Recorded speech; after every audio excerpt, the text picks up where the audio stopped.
दोस्तों Greek mythology में मेदुसा को एक बहुत ही भयंकर मॉन्स्टर माना जाता है। ये एक ऐसी लेडी थी जिसके सर पर बाल की जगह सांपों का झुंड होता था। मेदुसा एक बहुत ही भयंकर बीस्ट थी। हर वो इंसान एकदम पत्थर बन जाता था जो भी इससे नजर मिलाता था। बट मेदुसा हमेशा से ऐसी हॉरिफाइंग लुकिंग क्रिएचर नहीं थी। In fact she was a very beautiful woman. But एक कर्स की वजह से ये इतनी भयंकर क्रिएचर बन गई। क्या था वो कर्स? ये सब जानने के लिए वीडियो में लास्ट तक बने रहो। वीडियो बहुत ही इंटरेस्टिंग होने वाली है। तो बिना किसी देरी के let's get started.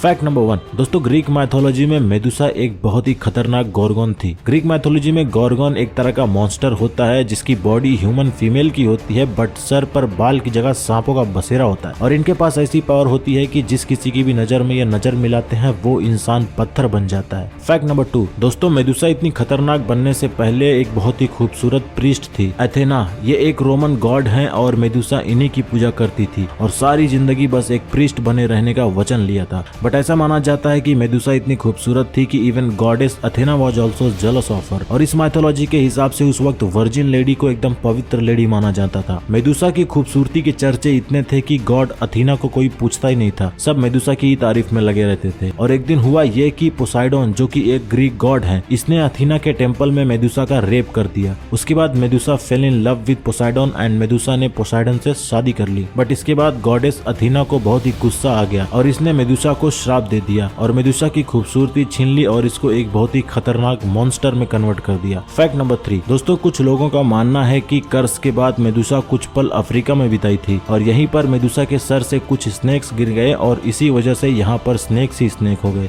Fact number 4 दोस्तों, मेदुसा ग्रीक के एंशिएंट सी गॉड फोर्सिस की बेटी थी। Even forces was also a sea monster. Fact number 5 दोस्तों, पर्सियस, इसको ग्रीक माइथोलॉजी में एक बहुत बड़ा हीरो माना जाता है क्योंकि इसने मेदुसा को मारा था। मेदुसा के पास पावर थी कि जिसको भी वो देखती थी वो इंसान पत्थर में बदल जाता था, इसलिए nobody was able to kill her. But Perseus को ग्रीक गॉडेस अथेना ने एक शील्ड दिया था और ये शील्ड एक मिरर की तरह था। सिर्फ इसी शील्ड में मेदुसा को देखा जा सकता था क्योंकि डायरेक्ट आई कांटेक्ट पॉसिबल नहीं था, बंदा पत्थर बन जाता था। और इसी शील्ड की हेल्प से पर्सियस ने धड़ाक से मेदुसा का गला काट दिया और इस तरह से मेदुसा की डेथ हुई। फैक्ट नंबर 6 दोस्तों, मेदुसा की डेथ के बाद भी उसका हेड पूरी तरीके से जिंदा था। मेदुसा की डेथ के बाद भी अथीना का दिया हुआ कर्स इतना पावरफुल था कि मेदुसा का अकेला हेड ही काफी था लोगों को पत्थर बनाने के लिए। बट इस हेड को पर्सियस ने बाद में अथीना को सौंप दिया और इसके बाद अथीना ने इस सर को अपने शील्ड में हमेशा के लिए रख दिया। फैक्ट नंबर 7 दोस्तों, ग्रीक माइथोलॉजी में ऐसा माना जाता है कि पर्सियस ने जैसे ही मेदुसा का सर धड़ से अलग किया उसके बाद मेदुसा की गर्दन से पेगासस एंड क्रिसौर निकले। पेगासस एक मिथिकल क्रिएचर था जो कि बिल्कुल यूनिकॉर्न के जैसा था एंड क्रियोसर एक जायंट वॉरियर था जिसके पास गोल्डन स्वॉर्ड थी। ये दोनों मेदुसा के बच्चे थे। फैक्ट नंबर 8 दोस्तों, एक स्टोरी में ये कहा गया है कि हरकुलिस ग्रीस के एक गांव को दुश्मन से बचाने के लिए गॉडेस अथीना से मेदुसा का कुछ हेयर लिए थे और दुश्मन सेना के आगे फेंक दिए थे। मेदुसा का हेड बहुत ही पावरफुली कर्स था। इसकी वजह से आंधी तूफान शुरू हो गया और जिस वजह से सारे दुश्मन मैदान छोड़कर भाग गए। फैक्ट नंबर 9 दोस्तों, फेमिनिज्म में मेदुसा को एक बहुत ही गुस्से वाली और वायलेंट फीमेल माना जाता है। But deep down everybody knows कि मेदुसा बहुत ही सीधी सादी और बहुत ही खूबसूरत लड़की थी। बट कर्स के बाद इसके अंदर हर किसी के लिए गुस्सा भर गया था और ये गुस्सा इसका लाजमी भी था because she was innocent. Fact number 10 दोस्तों, मेदुसा के ऊपर कई सारी फिल्म बन चुकी हैं और कमाल की बात तो ये है कि जितनी भी फिल्म बनी है इसके ऊपर सबकी स्टोरी सेम है। बट स्टिल जितनी भी मूवी बनी है सबकी सब हिट हुई है क्योंकि लोगों को इसकी स्टोरी बहुत ही पसंद आई थी। The clash of titans, Medusa and the Gorgon, ये सब फिल्में मेदुसा की स्टोरी को डिपिक्ट करती हैं। Once in a lifetime ये फिल्म देखना जरूर, कमाल का एक्सपीरियंस मिलेगा आपको। दोस्तों, मेदुसा के हेड को ग्रीस में सिंबल ऑफ प्रोटेक्शन माना जाता है। अलेक्जेंडर द ग्रेट के चेस्ट प्लेटर पर भी मेदुसा की इमेज होती थी और ये ऐसा इसलिए होता था क्योंकि from the ancient ages Greek people believe that head of Medusa will protect them from danger. So दोस्तों, ये थे कुछ मेदुसा के बारे में facts. Moral of the story यही है कि मेदुसा एक बहुत ही खूबसूरत लड़की थी लेकिन एक कर्स की वजह से इसके अंदर सबके लिए गुस्सा भर गया और ये किसी के साथ भी ऐसा होता तो वो भी ऐसा ही करता। तो दोस्तों, ये थे कुछ फैक्ट्स मेदुसा के बारे में। ग्रीक माइथोलॉजी में ये बहुत ही काफी चर्चित टॉपिक है। बट दोस्तों, इस वीडियो में बस इतना ही। मिलते हैं नेक्स्ट वीडियो में, तब तक के लिए tata bye bye, take care, see you in the next video. और अगर वीडियो पसंद आया हो दोस्तों तो एक फेवर कर देना कि वीडियो को लाइक कर देना और चैनल को सब्सक्राइब करके नोटिफिकेशन बेल दबा देना ताकि जब भी मैं कोई नई वीडियो अपलोड करूं उसका नोटिफिकेशन आपको मिल जाए।